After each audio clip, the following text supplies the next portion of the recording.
Xin chào các bạn đến với Arrival Postcard trên kênh Hotelier Việt Nam, nơi đã ghi rất nhiều các cái dấu ấn của những nhân vật đã thành công trong ngành khách sạn. Và hôm nay chúng ta được welcome bạn Eric Toàn, người vừa mới từ Úc trở về đây. Xin chào Toàn. Xin chào anh Khánh, xin chào quý vị. Vừa mới về Việt Nam và ngồi trong không gian của khách sạn Conifer Boutique ngoài trời này, trời mùa đông, nơi em cũng đã từng trưởng thành. Ở đây đi lên, lạnh không? Thời tiết Hà Nội hôm nay thì khá là lạnh, nhưng mà phải thú thật với anh Khánh là Eric thấy ấm trong lòng. Bất cứ khi nào mà được quay trở lại cái không gian quen thuộc này, đây là nơi mà Eric đã từng làm việc, đã từng làm quen với tất cả mọi người ở đây. Và bất cứ lần nào Eric trở về cũng được cảm thấy được welcome. Đấy là cảm giác rất là tuyệt vời.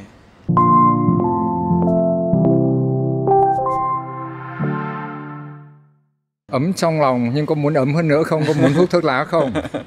Eric màu thuốc lá được lâu rồi anh ạ. Đấy là một cái kỷ niệm rất là thú vị khi mà qua bên Úc. Với cái thói quen hút thuốc lá nơi công cộng, thói quen hút thuốc lá ở ban công phòng khách. Tuy nhiên thì có một lần là Eric gặp trouble vì cái thói quen đấy. Khi mà cái hệ thống báo cháy ở khách sạn nó khá là nhạy. Và vô tình nó đã kích hoạt cái hệ thống báo cháy và khiến cho fire brigade, tức là cái nhân viên phòng cháy chữa cháy cũng như xe cứu hỏa, họ đến ngay lập tức trong vòng một vài phút. Và mình bị phạt. Phạt bao tiền? Thời điểm đấy năm 2015 khi mà Eric mới qua Úc làm việc, 1.500 đô. Tất nhiên là công ty sẽ pay cái đấy, nhưng mà mình gặp khá là nhiều trouble. Và đấy là bài học vô cùng đắt giá. Và mình thấy là cái thói quen xấu đấy nên bỏ. Và thật tình cờ nhưng cũng là một cái hay. 1.500 đô cũng nhiều đấy chứ nhỉ? 1.500 đô cho một lần xe cứu hỏa họ tới. Dù cái đấy có là cháy thật hay cháy ảo, họ cũng đều xuất hiện. Và họ phải đến tận nơi, xem tận chỗ, xem có dấu hiệu của cháy không trước khi họ rút đi. Và lúc đấy họ mới reset lại cái hệ thống báo cháy trở lại normal. Công ty trả tiền cho em nhưng sau đấy họ có trừ vào tiền lương của em không? Rất may mắn cho em là thời điểm đấy khi mà mình còn khá là mới và chưa hiểu nhiều về những cái đấy thì công ty chỉ nhắc nhở warning. Và đồng thời là công ty thì cũng có bảo hiểm, thành ra là họ cũng claim được cho những cái incident đấy. Đấy là phải gọi là lucky trong cái bad luck đây đúng không? Đúng rồi. Thế là cũng vẫn còn may mắn lại có những công ty rất là tốt đúng không? Nhân văn. Thế là qua đây cũng có một bài học đầu tiên khi bước chân sang Úc. Dạ đúng rồi. Và còn rất là nhiều bài học thú vị khác nữa mà hy vọng là ngày hôm nay Eric sẽ có cơ hội để chia sẻ cho các bạn. Đặc biệt là những bạn có ý định qua Úc sinh sống, học tập và làm việc. Và sau đấy có thể là định cư nữa. Thì đấy là những gì Eric trải qua. Và sẽ là những gì Eric sẽ chia sẻ. Quá được luôn nhỉ. Nhưng anh nghĩ là đầu tiên em giới thiệu cho mọi người một chút về bản thân của em. Tên Eric. Em đã làm trong ngành khách sạn tính tới nay cũng đã gần 20 năm rồi. Em bắt đầu làm việc trong ngành khách sạn từ năm 2015. Sau khi mà em tốt nghiệp đại học, em học về chuyên ngành tiếng Anh, ngoại ngữ hai của em là tiếng Trung. Trong quá trình học đại học thì em có đi làm thêm rất là nhiều ngành nghề liên quan tới chuyên môn mình học.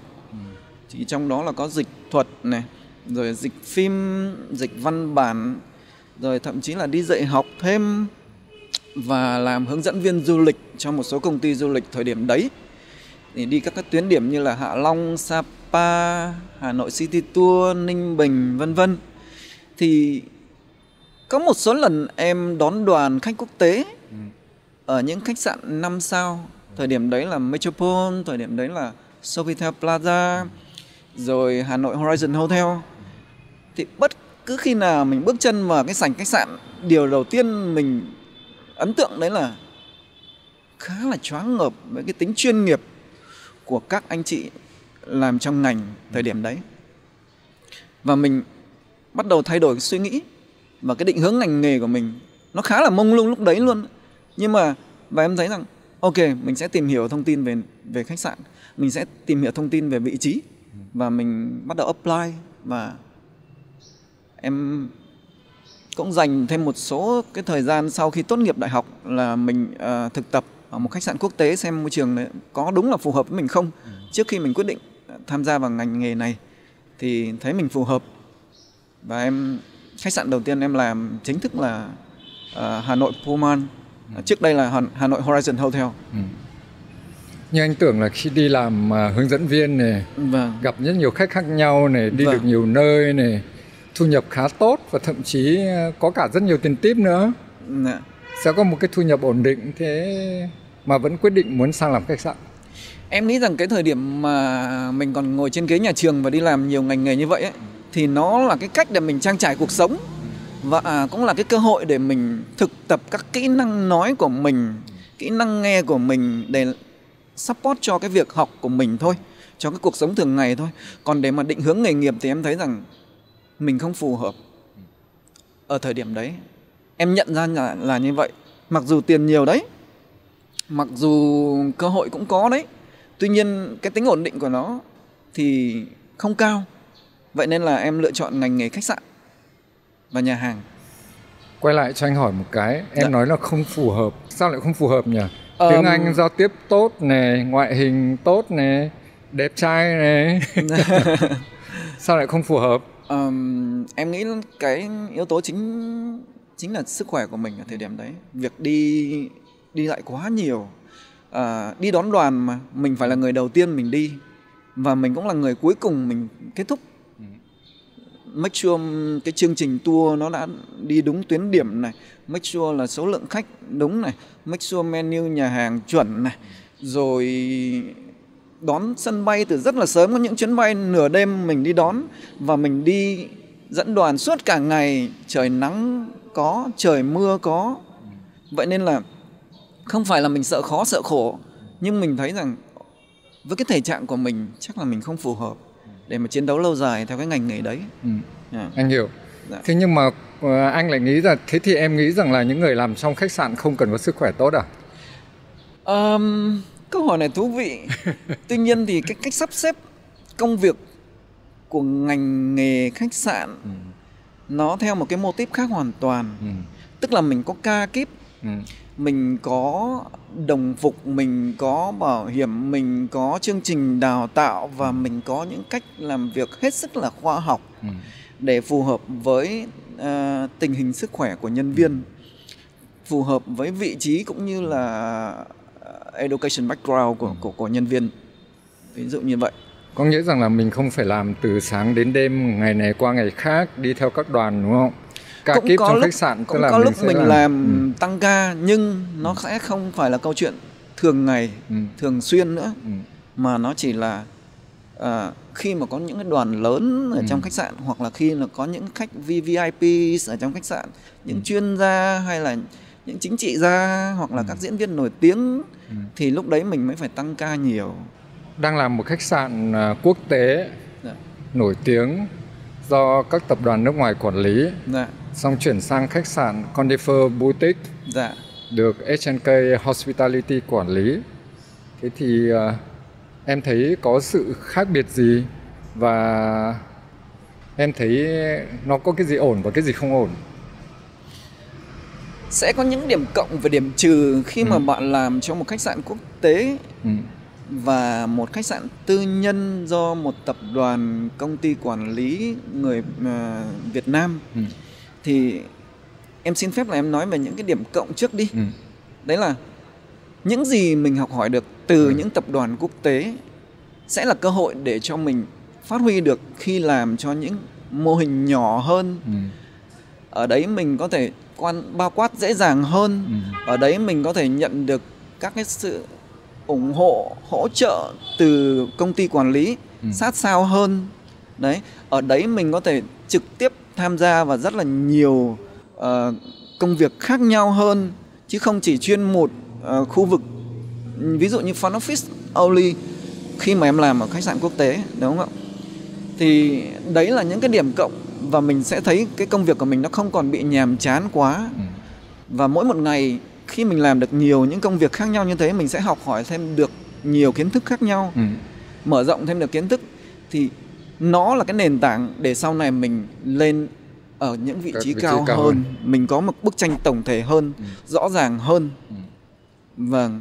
Còn cái điểm trừ thì em nghĩ rằng khi mình làm những cái công ty nó bé hơn ấy, và sẽ có những nhân tố con người không đáp ứng được những yêu cầu công việc, thì nó sẽ khiến cho cái bánh xe chuyên nghiệp của mình đôi khi nó bị choạch choạc. Thì đấy là những cái điểm trừ. Đôi khi là cũng có thể là các cái benefit dành cho nhân viên nó cũng thấp hơn so với khách sạn quốc tế chẳng hạn. Tuy nhiên thì cái người quản lý phải là người năng động hơn, chủ động hơn, tiếp cận nhiều hơn, đôn đốc nhiều hơn và bao quát nhiều hơn, thì cái người nhân viên người ta mới được motivate nhiều hơn để họ làm tốt hơn được. Vậy thì cái yếu tố chính là yếu tố quản lý. Và với cách quản lý của Head&K đưa về thì rõ ràng những khách sạn nhỏ nó không còn là một vấn đề nữa.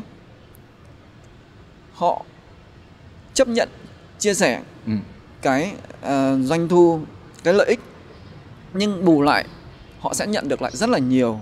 Cái thương hiệu của họ được đưa nâng tầm, đúng không ạ? Cái yếu tố con người của họ được cải thiện chất lượng, các dịch vụ của họ cũng được đưa lên cao. Cái đấy là win-win rồi. Anh nhớ là Conifer này dịch vụ được khách hàng đánh giá rất là tốt. Rất nhiều khách mà muốn ở khách sạn Metropole, tại vì nhưng họ không có đủ ngân sách, thì họ ở khách sạn Conifer, đêm cuối cùng thì họ mới đến Metropole người ta ở để trải nghiệm. Nhưng họ rất thích và luôn luôn chọn Conifer vì dịch vụ tốt, vị trí tốt, là một trong vị trí đắc địa của Hà Nội, và các phòng ngủ đây đều có ban công rất dễ thương. Nhưng một trong những điều mà làm thành công đấy chính là các em là những người đã đóng góp vào cho nó, và service rất rất tốt. Em có thể chia sẻ với mọi người là bọn em đã làm như thế nào để service nó được tốt như thế, được khách đánh giá cao như thế. Đúng là thời điểm đấy cái dịch vụ vô cùng tuyệt vời. Ở đây em xin nói ngoài lề một chút nhé. Tức là hiện tại thì em đang làm việc cho Crown Resort Sydney, một trong những khách sạn 5 sao được Forbes Travel Guide đánh giá đạt chuẩn 5 sao. Thì để đạt chuẩn 5 sao đấy, tụi em có 900 tiêu chí để mà đáp ứng được các yêu cầu từ cái bảng đánh giá đấy. Trong 900 tiêu chí đấy, 70% thành công là dịch vụ. Facilities chỉ chiếm có 30% mà thôi.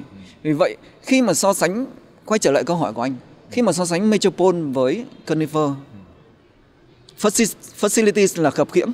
Em chắc chắn luôn, họ có tất cả mọi thứ, swimming pool, spa, fine dining restaurants.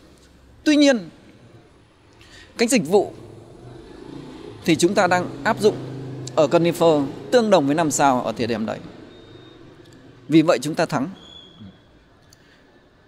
Từng khách hàng được khen, từ khi họ bước chân đến cho khách sạn cho đến khi khách check out, tất cả những gì được, dù là nhỏ nhặt nhất, đều được khai thác triệt để.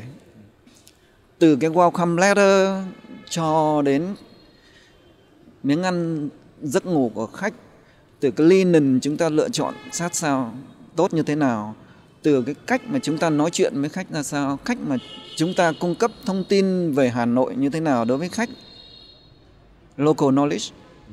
Nếu như nhân viên không được đào tạo kỹ càng, nếu như công ty quản lý không có định hướng rõ ràng, không thể làm được. Chắc chắn không thể làm được.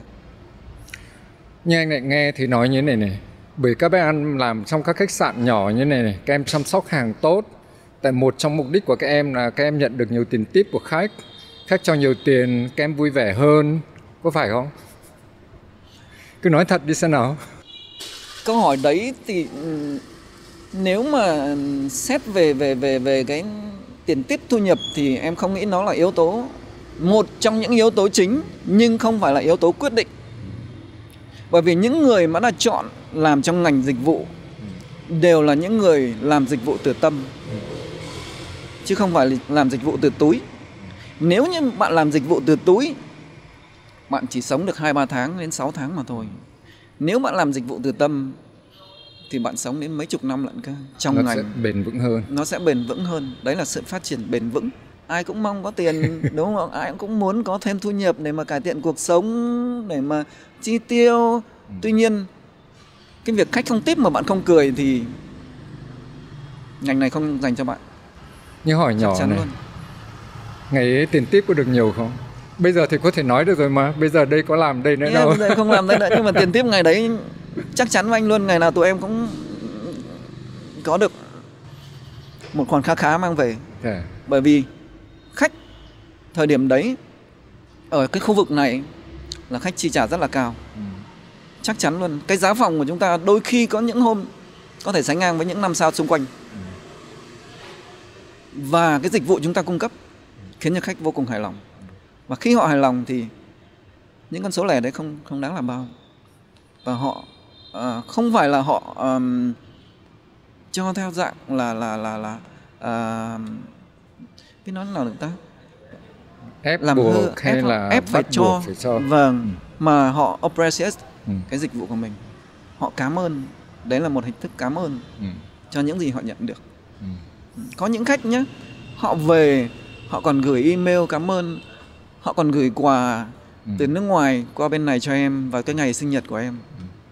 Vậy thì nó đâu phải là tiền tip không đâu anh, đúng không ạ? Khách người ta rất là quý, người ta nhớ đến mình. Vâng. Và họ cũng đánh giá rất cao, cho là sau này họ mới gửi quà, thiệp, gửi quà, thậm chí Christmas, quà Christmas cho con gái em nữa. Em rất là ấn tượng luôn, thực sự em rất là ấn tượng luôn. Và đấy là động lực khuyến khích mình cứ làm tốt hơn mỗi ngày. Cứ làm tốt công việc của mình đi, đúng không ạ? When you pursue excellence, success will come to you. Đấy là cái mà em quan niệm. Thế thì anh lại thấy có một cái rất hay này. Thế thì khi em làm ở đây, có nhiều các câu chuyện cũng khá thú vị.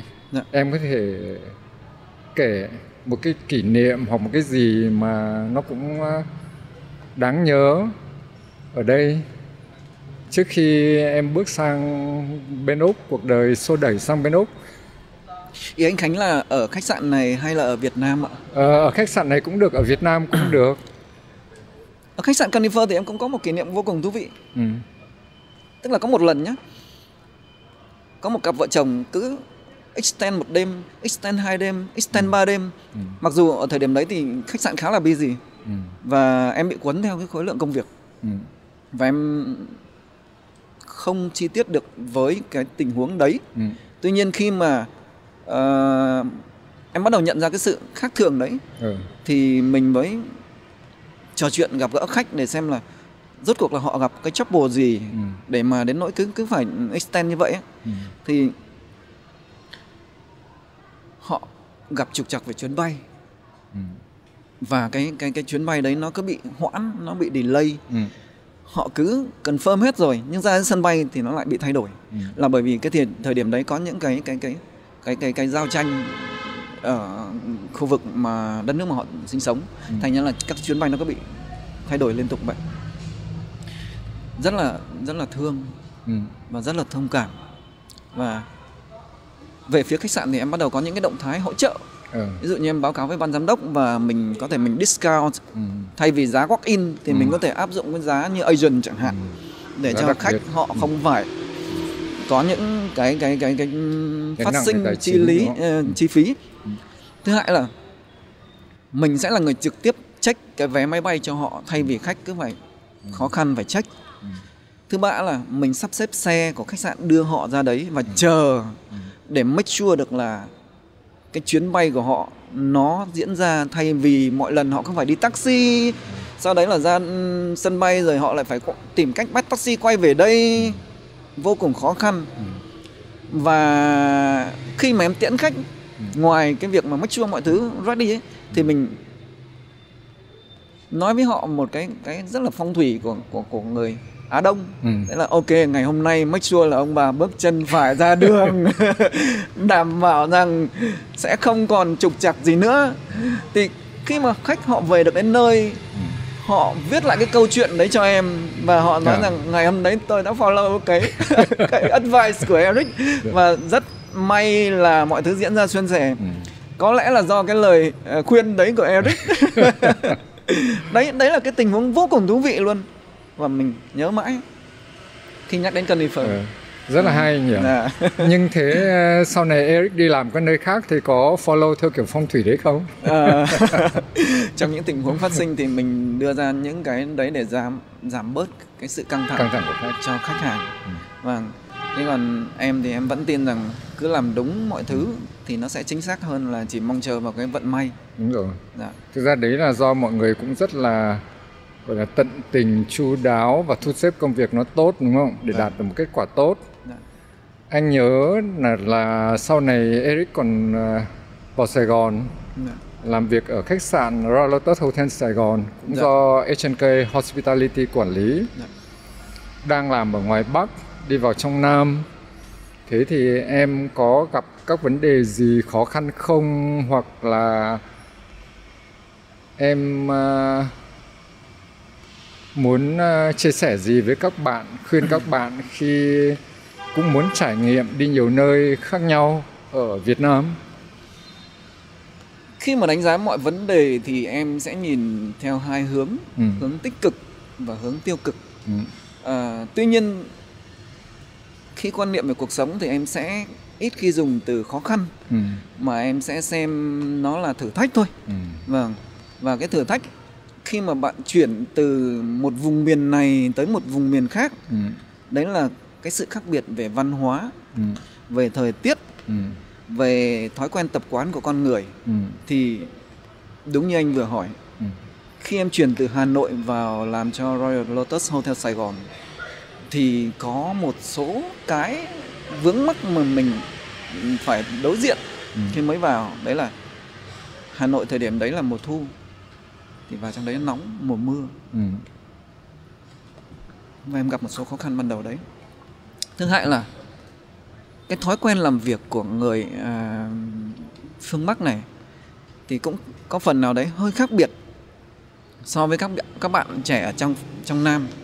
Thành ra là khi em vào em có những cái chỉ dẫn khá là, em phải thừa nhận nhé, cái này là điểm yếu của em ở thời điểm đấy, khá là mang tính áp đặt. Và ngay lập tức em nhận lại sự phản kháng. Và thì đấy là những cái mà mình rút ra và mình ok, phải nhìn nhận lại mình và mình phải thay đổi. Không chỉ nhân viên thay đổi, mình cũng phải là người thay đổi. Khi mình làm quản lý mình cũng phải là người thay đổi, biết lắng nghe, biết thay đổi thì mới làm việc tốt hơn cùng nhau được, chứ một chiều là không được. Còn cái khó khăn, cái thử thách tiếp theo đấy là cái món ăn. Ngày đấy đang ăn ngon mặc sướng ở ngoài này, phở sáng, phở Hà Nội và phở Sài Gòn khác nhau. Rồi những món Bắc mình cũng cứ thèm, mà mình mỗi một lần mình thèm mình cũng phải đi đến cái khu vực mà người Bắc nấu. Đấy là những cái thử thách ban đầu. Tuy nhiên thì em bắt đầu yêu dần cái mảnh đất đấy, và do cái nhịp sống của họ. Và mình thấy ok, mình bắt đầu thấy thích, mình bắt đầu thấy mê, mình bắt đầu bị cuốn theo cái nhịp sống đấy. Yêu mảnh đất đấy. Thế có yêu cô nào trong đấy không? Không. Nói thật hay là đấy là trước ống kính thì nói như thế? Không, kể cả sau lưng em cũng nói rõ mà. Anh nhớ là ngày đấy các khách hàng rất khen em và khen bộ phận tiền sảnh, và chủ đầu tư cũng rất khen và nói là Eric làm rất là tốt. Anh nghĩ rằng một trong yếu tố mà của em thành công trong cái thời điểm đấy chính là em đã biết thay đổi, và mình phải thay đổi chính bản thân mình để phù hợp hơn với môi trường của khu vực mới. Và đây anh cũng nghĩ là một trong những cái mà yếu tố rất quan trọng để cho mọi người có thể làm việc và thành công hơn trong ngành khách sạn. Nhưng sau đấy cuộc đời đã xô đẩy em sang nước Úc. Sao em lại sang mãi nước Úc, trong đó vợ con ở Việt Nam này? Hay là theo một mối tình nào ở bên Úc? Đây là cái mối tình của mình với nghề anh ạ. Sau khi mà dự án ở Sài Gòn thì em có tham gia một dự án ở Hà Nội làm pre-opening, rồi một dự án ở miền Trung cũng pre-opening một khách sạn 4 sao đấy. Thì trong lúc còn đang làm pre-opening những dự án đấy thì em có nhận được cái job offer về quản lý khách sạn cho một dự án bên nước Úc, cụ thể là ở khu vực Blue Mountains, bang New South Wales. Đấy là một tổ hợp khách sạn gồm có 4 đến 5 khách sạn ở thời điểm đấy, và các tiêu chí dịch vụ của họ đưa ra đều là 4 đến 5 sao trở lên.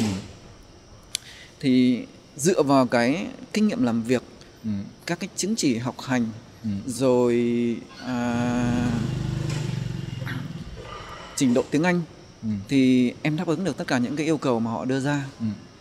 Cái khó của mình đấy là mình chưa bao giờ làm việc ở nước ngoài. Em phải thừa nhận như vậy. Và mình cũng bắt đầu hình dung ra những cái khó khăn, những thử thách, những khác biệt có thể xuất hiện. Thì em phân tích rất là nhiều, và em cũng tìm kiếm lời khuyên từ các chuyên gia đầu ngành ở phía Việt Nam. Và cũng có lần em cũng hỏi cả anh nhớ là nữa. Em có gọi điện cho anh nữa mà. Vâng. Thì lúc đấy anh Khánh nói là nếu mà ai đấy offer cho bạn một cái công việc gì đấy, bạn chưa biết phải làm gì, thì cứ nhận nó và học cách làm nó. Đúng không ạ? Và Eric rất là tâm đắc với câu trả lời đấy. Và mình quyết định nhận nó. Mặc dù cái khó khăn, cái thử thách là gì? Sẽ phải xa con gái. Lúc đấy con gái mới có 4 đến 5 tuổi, đang còn học mẫu giáo, líu lo mỗi ngày đi làm về nghe nó mình nhớ. Rồi xa vợ, xa cha mẹ. Nhưng sẽ là một cơ hội để mình tiến thân. Cái cơ hội ở đây là gì? Cơ hội ở đây là mình được làm việc trong cái môi trường nước ngoài thực sự, trên một cái đất nước đấy của họ, ở trong cái môi trường 5 sao đấy. Và mình, cái này cụ thể hơn nhé, là mình offer cái mức lương tốt hơn này. Rồi mình sẽ có cơ hội sau này được trở thành thường trú dân theo như cái job offer của họ lúc đấy. Thì why not? Why not? Nếu mà không được thì quay lại mà. Có khá là nhiều cơ hội việc làm ở Việt Nam, đâu nhất thiết mình phải sợ đâu. Sống mãi trong cái vùng an toàn của mình thì vô cùng tệ, sẽ có lỗi với bản thân mình. Và cuối cùng thì Eric quyết định thử thách nó. Những ngày đầu mới qua thì hỡi ôi, khó đấy anh ạ. Nó không phải là bức tranh màu hồng như chúng ta nhìn thấy ở trên YouTube hay trên Google hoặc là trên Facebook hoặc là social media. Nó là những sự khác biệt rất lớn khi bạn đến từ một nước Á Đông qua làm việc cho một nước có phong cách phương Tây. Khác biệt ở đây là về món ăn, khác biệt ở đây về ngôn ngữ. Mặc dù Eric học rất giỏi 4 kỹ năng về tiếng Anh, tốt nghiệp đại học loại giỏi, nhưng qua đến nơi cái tiếng Anh của người Úc nó khác nhiều lắm. Và đặc biệt khi mình đứng ở vị trí là cấp quản lý của một dự án, một ông tóc đen quản lý một ông tóc vàng, nó là một cái gì đấy nó khá là đụng chạm. Ở đây em không muốn nói về chính trị nhé, cái câu chuyện nó ngoài lề. Ở đây mình chỉ đang nói về cái khác biệt văn hóa mà thôi. Và bắt đầu những thói quen dồn dập, bắt đầu những thử thách xuất hiện, và mình phải đối mặt với nó hàng ngày, hàng giờ.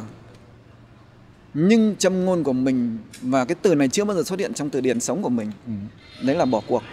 Chưa bao giờ em nghĩ rằng em sẽ bỏ cuộc. Em phải làm hết sức mình đã, xem mình làm được đến đâu, mình làm được cái gì, và mình sẽ làm như thế nào. Cái câu hỏi cuối mới là quan trọng, mình sẽ làm như thế nào.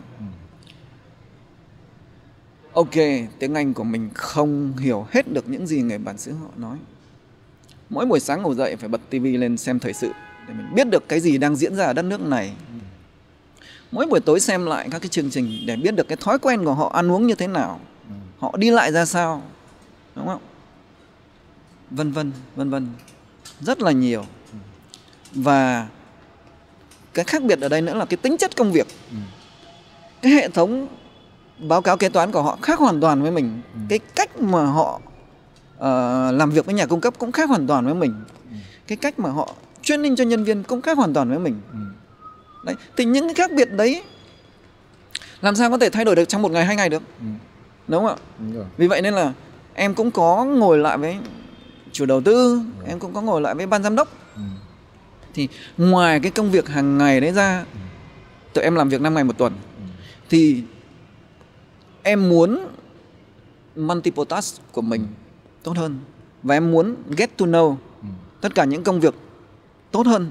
Thì 2 cái ngày em nghỉ đấy, em sẽ không nghỉ, mà em sẽ join vào các team của các phòng ban để em nắm bắt cụ thể, sát sao hơn. Và em dành một vài tháng em làm trong phòng kế toán. Và em làm về auditing, rồi account receivable. Rồi sau đấy là em làm bên bếp để muốn make sure được là cái hiểu biết của mình về menu, cái cost breakdown, cái storage như thế nào, bởi vì nó khác với những gì cái nơi mà mình đến.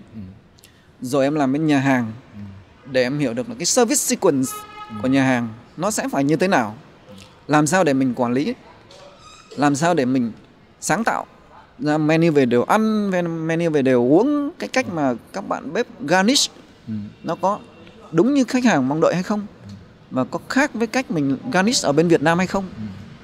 Rồi về spa, em cũng sẽ làm trong spa để mình biết được là cái cách các bạn training như thế nào, các bạn welcome khách ra sao, các bạn take payment như thế nào. Rất là nhiều. Và em phải kiên trì rất là lâu để có thể vượt qua được những cái thử thách ban đầu đấy. Em xem đấy là thử thách cực đại. Chắc chắn luôn. Nhưng mà đến ngày hôm nay em đã thành công và em đã trở thành công dân của nước Úc, đúng không? Dạ. Đấy là một chặng đường dài. Chúc mừng em. Cảm ơn anh. Rất nhiều người, các bạn Việt Nam đang làm ở các khách sạn ở Việt Nam. Các bạn muốn trải nghiệm ở vùng miền Việt Nam, và đặc biệt là các bạn muốn sang nước ngoài làm việc. Đây là một cơ hội rất là tốt. Dạ. Tốt về để mình có thể giao tiếp, có cái nhìn quốc tế hơn và thu nhập nó tốt hơn, để chuẩn bị các bước đi đấy để được sang nước Úc làm việc. Dạ. Thì sẽ cần phải chuẩn bị những cái gì, và các bạn muốn có định sang đấy thì em khuyên cho các bạn những cái gì? Em muốn nhắc với các bạn trẻ rằng nhiệt huyết, khát khao, đam mê là không thể thiếu rồi. Đấy là điều chắc chắn rồi. Nhưng nhiệt huyết thôi chưa đủ, khát khao thôi chưa đủ. Cần phải có kiến thức, cần phải có ngoại ngữ. Và cái ngoại ngữ là một trong những yếu tố quyết định hàng đầu, quan trọng nhất, để khi mình ra cái môi trường nước ngoài mình có thể hòa nhập được nhanh. Việc yếu về ngoại ngữ khiến cho tinh thần mình đi xuống rất là nhiều. Bởi vì mình không tự tin mình sẽ làm được cái gì. Nhưng cái ngoại ngữ mà vững chắc khiến cho cái rào cản của mình mỗi ngày nó bớt đi, nó ngắn lại. Thì từ đấy mới có những nấc thang tiếp theo để mà phát triển. Ngoại ngữ là 1, kiến thức nghề là 2, và thái độ là 3. Bạn phải làm bằng cái thái độ, bằng cái tâm. Bạn không thể nói rằng hôm nay tôi chỉ muốn đến làm 8 tiếng, nhận lương tôi về. Bạn chỉ có thể làm và về Việt Nam mà thôi. Nếu như bạn muốn lâu dài, nếu bạn muốn một ngày nào đấy mình sẽ trở thành công dân, nếu một ngày nào đấy bạn muốn trở thành thường trú nhân, thì không ngừng học hỏi, không ngừng làm việc, và không ngừng tiến thân. Kiên trì với con đường mình đã đi. Đấy là những gì em muốn dành cho các bạn trẻ. Cho anh hỏi này. Dạ. Em nói về ngoại ngữ thì ví dụ muốn sang làm bên Úc thì mọi người sẽ lấy tiêu chí ngoại ngữ như thế nào? Điểm IELTS, TOEIC hay là ra là sao, hoặc là bao nhiêu điểm thì sẽ được qualify? Cái đấy tùy vào visa đi của các bạn. Các bạn đi theo dạng visa du học hay là visa working visa. Thì cái lúc mà em đi là em đi theo dạng working visa. Cái đấy là visa 457, nó được gọi là skills working visa. thì cái IELTS yêu cầu thời điểm đấy ít nhất là 6 chấm cho 4 band luôn đấy. 6 chấm cho 4 band. Nếu cũng mà một cái band nào cao đấy so với những người mà làm trong ngành khách sạn đấy nhỉ? Dạ đúng rồi, đúng rồi. Cũng khá là một số các anh chị đi sau thì cũng khá là chật vật. Bởi vì nói rất là tốt, nhưng viết thì lại dính phải bộ 5.5 chẳng hạn. Thành ra là nó cứ bị chỉ hoãn cái kế hoạch của các anh chị. Nhưng mà nếu mà mình có phương án chuẩn bị tốt thì không vấn đề gì. Em tin rằng làm bài thi thì nó có chiến lược hết. Và nếu mà mình dành thời gian, mình tâm huyết, mình luyện tập thì các bạn trẻ, em nói là các bạn trẻ sẽ được. Còn đi theo dạng student visa thì bây giờ cũng không quá khó khăn, nhưng chặng đường nó sẽ vô cùng dài và vô cùng tốn kém. Bởi vì sao? Muốn qua học, bạn đi visa 500 là student visa. Bạn phải tìm trường đóng học phí. Bạn phải học từ ví dụ như diploma hoặc là uni, rồi sau uni bạn phải học lên master. Rồi sau khi học xong bạn có postgraduate visa là 48 năm ấy. Thì bây giờ chính phủ họ chỉ cho ở lại đến 18 tháng thôi. Sau khi mà cái visa đấy hết hạn, bạn phải tìm được việc. Và cái việc đấy nó phải nằm trong cái danh sách ngành nghề mà chính phủ sẽ cho phép xin thường trú nhân. Thành ra là cái chặng đường đi học là tốt, nhưng sẽ là lâu dài. Phải đảm bảo rằng bạn sẵn sàng trong cái chặng đường dài đấy. Còn nếu không thì mình cứ làm việc bên này, mình lấy kinh nghiệm, mình lấy vị trí, và sau đấy mình đi theo dạng working visa. Và sau đấy mình làm thẩm định tay nghề, skill assessment. Và khi mà đạt được các cái tiêu chí đấy rồi thì mình tìm chủ sponsor để xin thành thường trú nhân là visa 186. Lúc sang bên Úc đấy, một mình sang, vợ có cản trở gì không? Em có gặp gì vấn đề gì về khó khăn khi gia đình muốn em ở lại Việt Nam hay là như thế nào? Em thì thấy mình may mắn khi mà em nhận được cái sự ủng hộ từ phía gia đình. Và vợ em cũng khuyến khích em là nên đi. Đi để trải nghiệm, đi để tìm cơ hội, đi để phát triển. Và cái khó khăn của em lúc đấy chỉ là em không biết làm cách nào để em vượt qua được cái nỗi nhớ con thôi. Bởi vì như em vừa nói, nó cứ liêu lo mỗi ngày vậy, mình khó quá. Làm thế nào bây giờ ta? Nhưng mà qua bên đấy khối lượng công việc khổng lồ mỗi ngày, rồi học và làm, thì mình cũng nguôi ngoai đi được phần nào. Và mình cũng xác định được là ok, mình sẽ set ra một cái mốc thời gian bao nhiêu lâu là mình bắt đầu được nộp hồ sơ xin thường trú nhân, và bao nhiêu lâu thì sẽ có kết quả. Và khi có kết quả mình sẽ làm gì thì em set ra hết tất cả mọi cái mốc thời gian đấy. Thì sau 2 năm rưỡi thì em bắt đầu nộp hồ sơ xin thường trú nhân do công ty bảo lãnh. Sau 8 tháng thì em có visa thường trú nhân. Và sau một vài tháng sau là em bắt đầu bảo lãnh cho vợ con qua. Và hiện tại thì em nghĩ là có một cái gì đấy may mắn. Mà để có được may mắn thì con người ta phải biết tạo ra cơ hội. Và để tạo ra cơ hội thì con người ta phải nỗ lực. Và em không ngừng nỗ lực mỗi ngày. Đấy cũng là lời khuyên cho các bạn trẻ. Anh đồng ý. Và anh nghĩ rằng là anh rất thích câu nói của Toàn nữa, rằng là em đã vượt qua được cái an toàn. Mình phải chấp nhận thử thách. Chấp nhận anh ạ. Tại vì nếu mình không chấp nhận thử thách thì đâu mình có bước chân được sang nước Úc, đúng không? Đâu mình có được thành công đến ngày hôm nay. Cái khó khăn em đã nói rồi, nhưng ví dụ như về ăn uống, ẩm thực, em có vấn đề như khi em mới vào Sài Gòn hay không? Đồ ăn của Úc em thấy nó như thế nào? Khi mới qua thì em rất khó khăn về ăn uống. Em rất khó khăn về ăn uống. Bởi vì khách sạn có một số ít người Á, có rất là nhiều các bạn đồng nghiệp đến từ những nơi khác nhau trên thế giới. Có người thì đến từ Pháp, có người đến từ Tây Ban Nha, có người đến từ Canada, thậm chí là Mỹ cũng có. thì đại đa số là món Âu. Mà em thì khá là thuần Việt ở thời điểm đấy. Thành ra là mình thường bỏ bữa là nhiều. Và những cái ngày mà mình rảnh thường là mình sẽ phải lái xe một chặng đường dài đến những khu người Việt, Cabramatta hoặc là Bankstown, ăn một bát phở thấy sướng. Trời ơi, nó xứng đáng với chặng đường dài mà mình cũng có mong chờ mãi từ hôm đến giờ.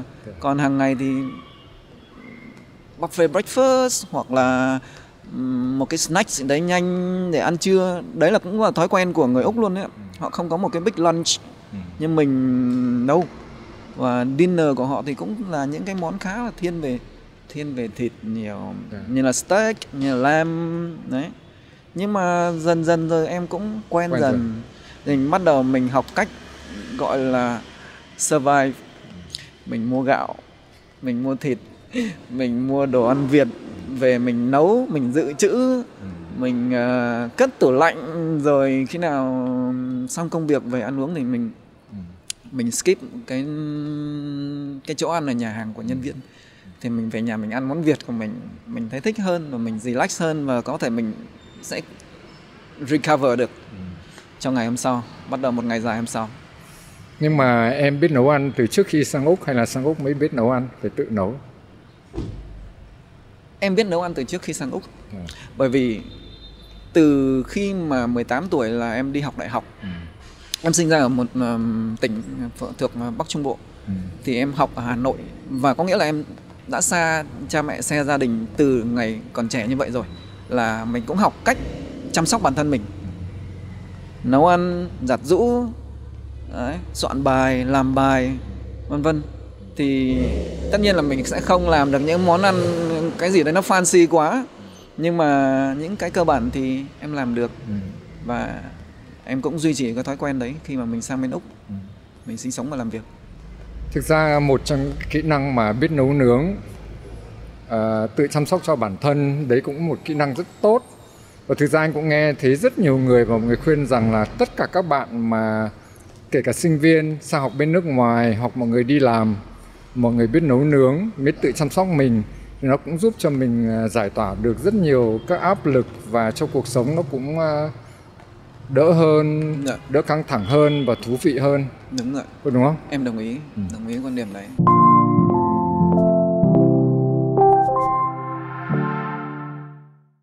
Cho anh hỏi này, phở ở bên Úc có mắc không? Em ăn mất bao tiền? Nếu mà anh quy ra tiền Việt thì là mắc anh ạ. Ăn có sót không? Giống như cái câu chuyện vợ em ấy. Cứ mỗi lần đi ăn mà hoặc là đi mua đồ thực phẩm ấy, là cứ quy ra tiền Việt. Thành ra mình cứ thấy sót. Nhưng thực ra là nó rất là phù hợp với cái mức lương, với cái thu nhập của mình ở bên đấy.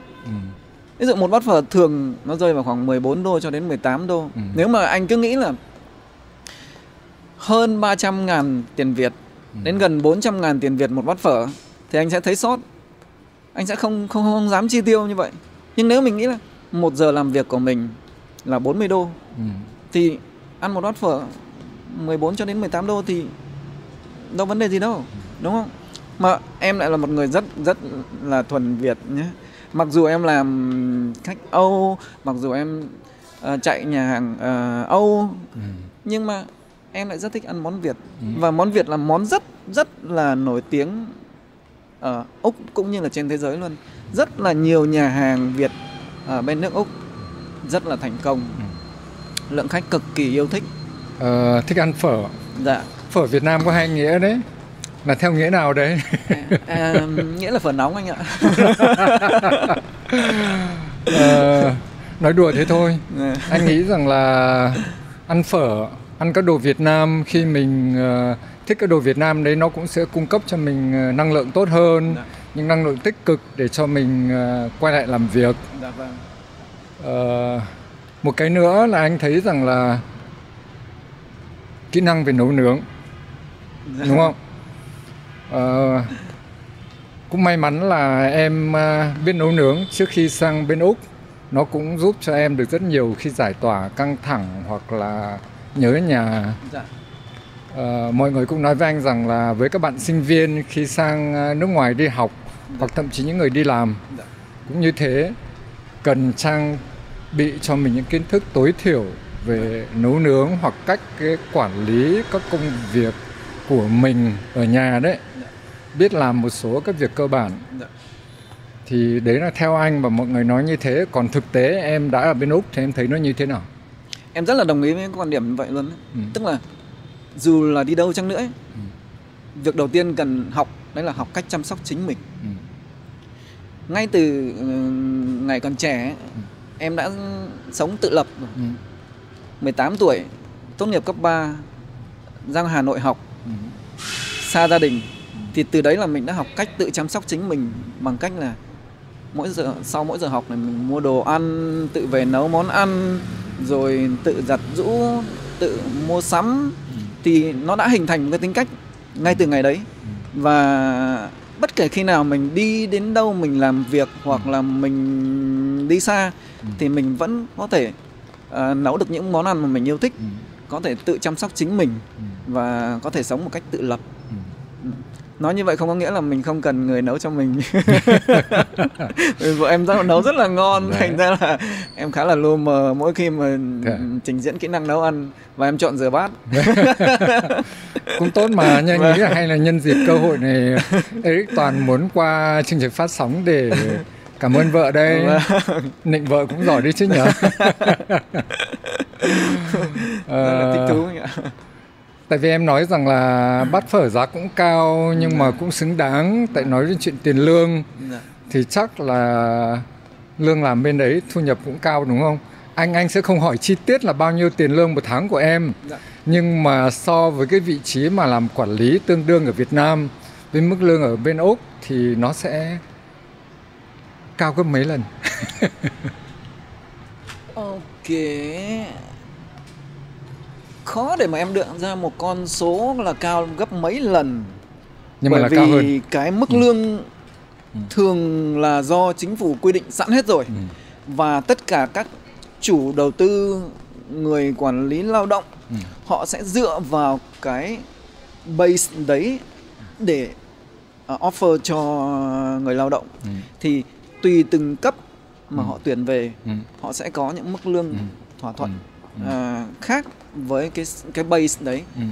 Ví dụ khi anh làm quản lý khách sạn, thường chính phủ quy định là phải là 80.000 đô một năm trở lên. Thì theo quy mô của khách sạn, có thể là người ta sẽ offer anh là 85.000, có thể người ta offer anh là 90.000, có thể là vẫn là cái base đấy, nhưng add-on là cung cấp nơi ăn, chốn ở. Bởi vì anh biết là cái chi phí ăn uống ở bên đấy nó khá là cao, chi phí thuê nhà cũng khá là cao. Thành ra là khi mà họ cung cấp được cái nơi đấy thì cái người lao động họ cũng tiết kiệm được ít nhất là mấy chục ngàn một năm. Thì đấy cũng là một cái hình thức để mà tránh thuế cho người lao động, mà tránh thuế cho chủ đầu tư. Vâng. Còn gấp bao nhiêu lần Việt Nam thì ở Việt Nam có rất là nhiều mô hình khác nhau. Mô hình khách sạn quốc tế hay là mô hình khách sạn thuần Việt. Chủ đầu tư là quốc tế hay là chủ đầu tư là người Việt, thì họ sẽ có những cái offer khác nhau. Thì theo như em tìm hiểu thì hầu hết là thỏa thuận. Trừ khi họ qua công ty quản lý, và ví dụ như công ty H&K chẳng hạn, thì cũng sẽ có những cái base tối thiểu cho những cấp quản lý để làm sao mà khuyến khích họ làm việc chuyên nghiệp, phù hợp và tương xứng với kinh nghiệm của họ, kỹ năng của họ. Thì đấy là cái mà em suy luận. Anh hiểu.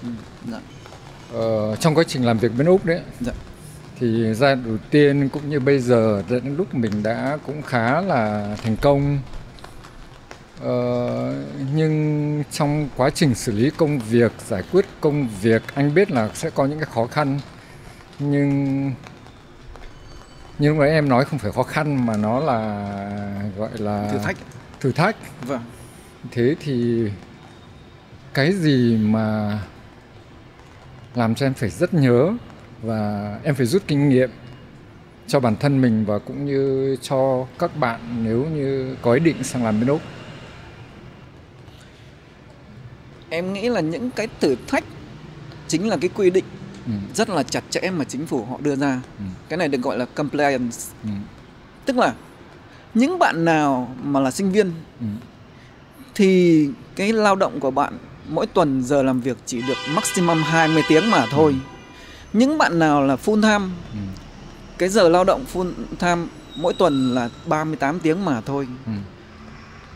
Chúng ta không thể mang cái tư duy làm việc của người Việt sang và áp dụng với người Úc. Rằng công việc đang còn, ông không được về. No. Anh sẽ gặp trouble ngay lập tức. Và đấy là cái mà cái trouble đầu tiên khi em mới qua Úc em làm. Bởi vì khi các bạn trong một cái tiệc cưới, hôm đấy rất là đông khách, một cái tiệc cưới rất là lớn, và khi tiệc cưới kết thúc thì cũng là cái roster làm việc của các bạn part time đấy kết thúc. Nhưng em yêu cầu các bạn ở lại để làm cho xong. Đấy là cái mình không hiểu biết hết. Và khi mình yêu cầu như vậy thì cái giờ làm thêm của các bạn, thứ nhất nó sẽ dẫn đến là cái overtime rate là gấp 3 lần so với cái rate thông thường. Cao nhỉ? Đúng không ạ? Vậy là em gặp trouble với financial controller khi mà họ question về cái rate trong ngày. Cái trouble thứ hai đấy là các bạn làm quá số giờ rồi, và đấy là vi phạm pháp luật. Nó có thể ảnh hưởng đến visa là học tập của các bạn, mà vô tình mình gây ra cái trouble cho các bạn và cũng cho chính mình.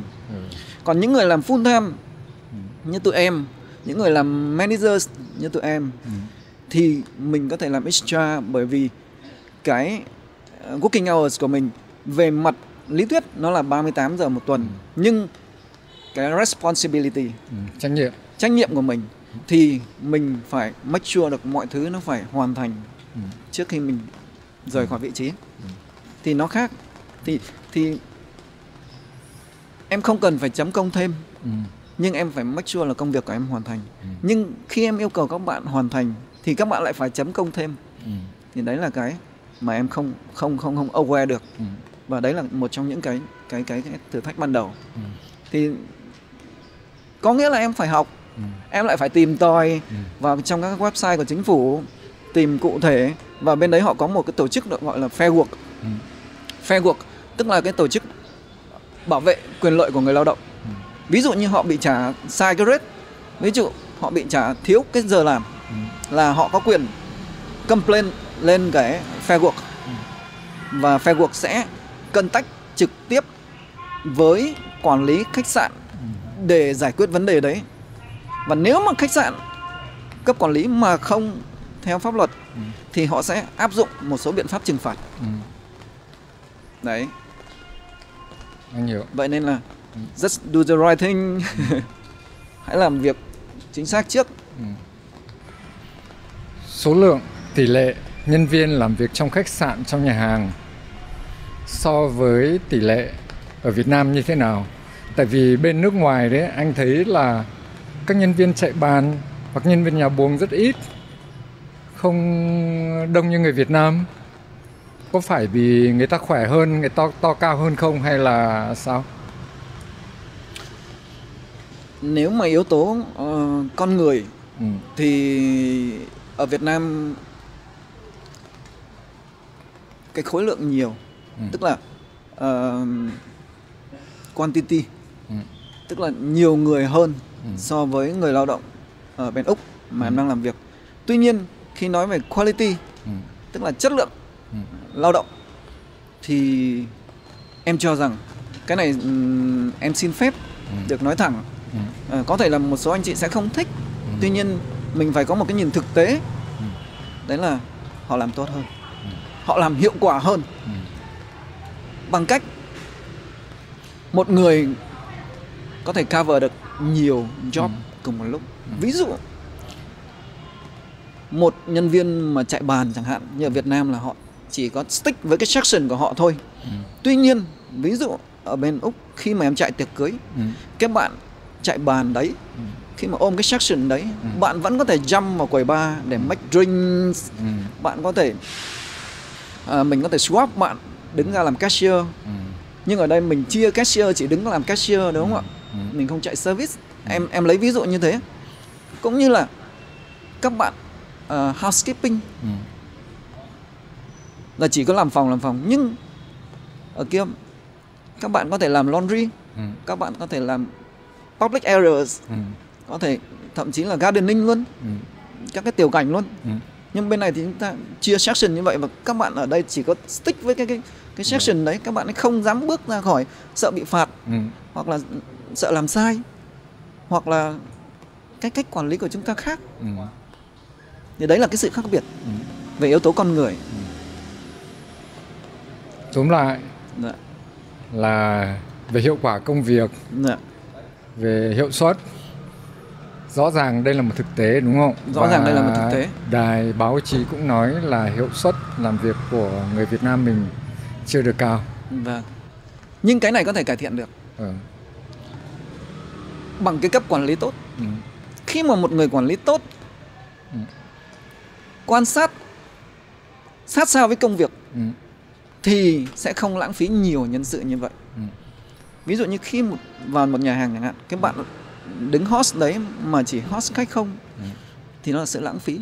Nhưng nếu cái người quản lý họ xuống, họ quan sát thấy rằng ok, khách đến hết rồi, bạn không cần phải đứng đấy nữa, thì cái người này có thể đi một vòng help clear một cái tray để clear các cái đồ trên bàn, thì cái việc setup nó sẽ kết thúc nhanh hơn chẳng hạn, dọn dẹp nhanh hơn, đúng không anh? Thì cái tổng số thời gian của nhân viên làm việc sẽ giảm bớt đi. Khi mà tổng số thời gian làm việc giảm bớt đi thì có nghĩa là chi phí vận hành của anh giảm xuống, đúng không? Chi phí vận hành giảm xuống thì anh có thể tăng được cái mức thưởng cho nhân viên mà. Thì phụ thuộc vào cách quản lý. Cách quản lý rất là quan trọng. Nó đóng vai trò quyết định. Anh nhớ khi Toàn sang làm việc bên đấy, anh có khuyên Toàn là khi làm quản lý, em có rất nhiều kỹ năng tốt, em có tố chất, có nhiều thứ, nhưng có một điểm anh nghĩ là cần phải hoàn thiện tốt hơn, đấy là về tài chính, kiến thức. Và anh khuyên em là sẽ dành thời gian để học ở bộ phận cross-training ở tài chính. Và rất may mắn là em không những thực tập ở bộ phận tài chính này rồi các bộ phận khác nữa. Nhưng đấy là với em. Thế còn với những người khác thì người ta cũng có được cơ hội để cross-training hay không, có được phép để tham gia vào các bộ phận khác hay không. Tại vì mọi người nghĩ tôi đang làm bộ phận sảnh hoặc tôi làm bộ phận food and beverage. Thì như thế nào? Cơ hội thì chia đều cho tất cả mọi người. Nhưng ai biết tạo ra cơ hội thì lại không phải tất cả. Em là một người luôn luôn hướng đến cái sự hoàn thiện. Em là một người luôn muốn học hỏi. Khi mà em tốt nghiệp đại học xong ấy, thì lúc mà đi làm ở Hà Nội, em lại học thêm nữa, khoa kinh tế đối ngoại trường Đại học Ngoại thương. Dạ. Thế là có 2 bằng đấy. Dạ. Rồi khi mà sang bên Úc làm việc, em lại học thêm về Advanced Diploma in Hospitality Management. Tức là em học thêm để bằng chính thức luôn, có bằng cấp luôn về quản trị khách sạn. Em đã có chưa? Dạ có rồi. Ôi xịn thế. Vâng. Thì bạn phải thể hiện được rằng bạn khát khao học hỏi, thì người ta mới cho bạn cơ hội để học hỏi. Chứ không phải người ta có trách nhiệm cho bạn vào các phòng ban đấy. Khi bạn không muốn học thì nghe như thế là bạn bị ép phải vào đấy để ngồi. Thì khác với câu chuyện là bạn muốn học và người ta cho bạn vào đấy để tiếp thu kiến thức. Vậy là hai câu chuyện này khác nhau hoàn toàn. Thì thái độ sẽ quyết định được hết tất cả. Và cái khát khao học hỏi sẽ tăng cái cơ hội thăng tiến cho các bạn. Vậy thì các bạn trẻ học và học một cách tích cực, đúng không ạ? Thì cơ hội chắc chắn sẽ đến với bạn. Đấy là lời khuyên em dành cho các bạn trẻ. Ngoài lời một chút, thế bây giờ cuộc sống gia đình của em thế nào? Em có happy không? Em có thấy lựa chọn của em đã đúng không khi em sang bên Úc? Em tin rằng cái quyết định đấy là quyết định vô cùng đúng đắn. Nếu bây giờ mà thay đổi thì chắc là em sẽ ân hận đến cuối đời. Bởi vì cái cơ hội đấy nó không đến nhiều. Thứ nhất, mình qua đấy mình được trao cơ hội vị trí, mình được trao cơ hội học tập, mình được trao cơ hội để trở thành thường trú nhân. Sau cái thời điểm đấy, công ty thay đổi chính sách. Sau cái thời điểm đấy, chính phủ thay đổi chính sách nhập cư. Vậy thì bây giờ mọi người đi rất là khó khăn luôn anh ạ. Vâng, rất là khó khăn luôn. Mỗi một ngày các cái điều kiện đều phải tăng lên. Đó. Thì bây giờ khi mà đã trở thành thường trú nhân rồi thì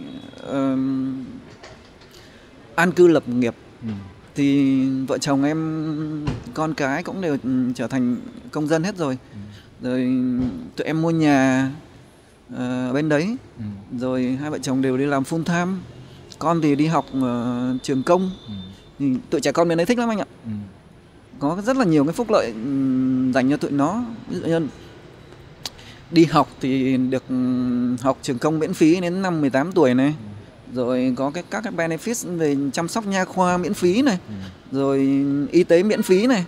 Rồi các cái hoạt động outing như là Easter show này, rồi swimming carnival này, để mà cho các em, các cháu được trải nghiệm thực tế, chứ không chỉ là trên sách vở nhà trường không đâu. Đấy, tụi nó rất là happy. Mà khi mà con cái happy thì mình cũng happy. Anh thấy rất vui là em đang rất happy với cuộc sống và công việc của mình ở bên Úc. Rõ ràng là em đang rất thành công khi lựa chọn và quyết định một cách rất chính xác. Anh có một câu hỏi hay nói như nào cuối cùng dành cho em. Em là người đã có kinh nghiệm làm việc Việt Nam, bươn trải rất nhiều, rồi sang Úc cũng bươn trải và đạt được vị trí cao trong ngành du lịch khách sạn, quản lý một khu resort ở bên Úc. Em khuyên gì cho các bạn Việt Nam khi các bạn muốn phấn đấu trở thành quản lý ở Việt Nam cũng như các bạn muốn sang bên Úc? Để trả lời câu hỏi của anh thì em xin phép bóc tách thành hai phần. Tức là các bạn muốn trở thành cấp quản lý. Để trở thành quản lý, ai cũng đều phải đi từ gốc rễ lên hết. Bạn không thể một ngày trở thành jump lên ngọn được. Bản thân Eric cũng vậy thôi. Eric xuất thân cũng phải từ nhân viên lễ tân, rồi sau đấy là lên giám sát lễ tân, rồi duty manager, front office manager, deputy general manager, rồi hotel manager. Thì không thể bằng cái thời gian không được. Nó bằng sự nỗ lực mỗi ngày. Thì các bạn ơi, các bạn phải nỗ lực. Các bạn phải chứng minh cho cấp giám sát của mình rằng ok, ngày hôm nay anh giao em 1 việc, 2 việc, 3 việc, 4 việc, 5 việc, nhưng em sẵn sàng làm 6 việc, để ngày mai cái ngày của anh nó không còn nặng nề hơn, đúng không? Rồi kiến thức những gì bạn học ở nhà trường như Eric chia sẻ đấy, nó chỉ là một phần hỗ trợ cho các bạn mà thôi. Ngày nào cũng phải học những kiến thức mới. Bạn làm lễ tân nhưng không có nghĩa là bạn hời hợt với F&B. Bạn làm lễ tân nhưng không có nghĩa là bạn không cần quan tâm đến spa, bạn không cần quan tâm đến những gì diễn ra quanh mình. Không phải. Cố gắng scan all the time. Quan sát người ta làm. Ok, ngày mai mình muốn thử, ngày kia mình muốn thử một cái khác nữa, để dần dần mình phát triển bản thân, mình mở rộng cái kiến thức. Cái kho tàng kiến thức chính là cái mà đưa bạn lên, nâng tầm bạn lên, chứ không phải là chỉ bằng lời nói không đâu. Đó. Còn đi nước ngoài nó là thành một câu chuyện khác. Nó có một chút gì đấy cái cơ duyên. Nhưng nếu các bạn định hướng và các bạn muốn đi thì cũng phải có sự chuẩn bị thật kỹ càng. Bởi vì cái rủi ro khi mà một lần bạn apply mà bị trượt thì cái lần thứ hai apply nó khó hơn rất là nhiều. Vậy nên trước khi làm một cái gì đấy, hãy chuẩn bị thật kỹ càng, hãy chuẩn bị thật chi tiết, hãy làm mọi thứ theo một cách hoàn hảo nhất. Đừng hời hợt. Gồm có ngoại ngữ này, gồm có kiến thức này, gồm có vị trí này, gồm có kinh nghiệm này, và gồm có định hướng cụ thể. Bạn không thể thuyết phục người cho bạn nhập cư vào nước người ta bằng cách là tôi sang cho vui. Sẽ không cho ai bạn sang cho vui cả. Họ muốn nghe bạn nói rằng tôi sang đấy để làm việc tốt, tôi sang đấy để cống hiến, và tôi sang đấy muốn trở thành một công dân của nước bạn, đóng góp cho sự phát triển của đất nước bạn bằng cách tuân thủ luật pháp, bằng cách làm việc hết mình, bằng cách đóng thuế. rõ ràng, đúng không ạ? Và không vi phạm pháp luật. Phải đảm bảo như vậy. Đáng nhẽ hết câu hỏi rồi nhưng vẫn muốn hỏi thêm một câu nữa. Em rất vui. Khi sang Úc đấy, Vâng. em phải qua cái bài test nào không, hay có phải phỏng vấn hay gì không để sàng lọc trước khi sang bên Úc, ngoài họ kiểm tra các giấy tờ? Có rất nhiều anh ạ.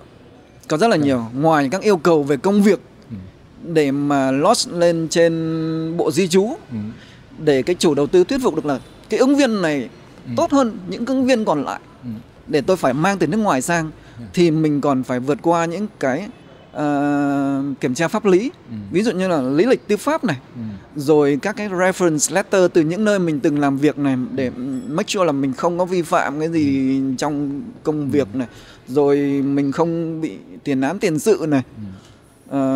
Đấy là cái lý lịch tư pháp số 2, số 1 và số 2.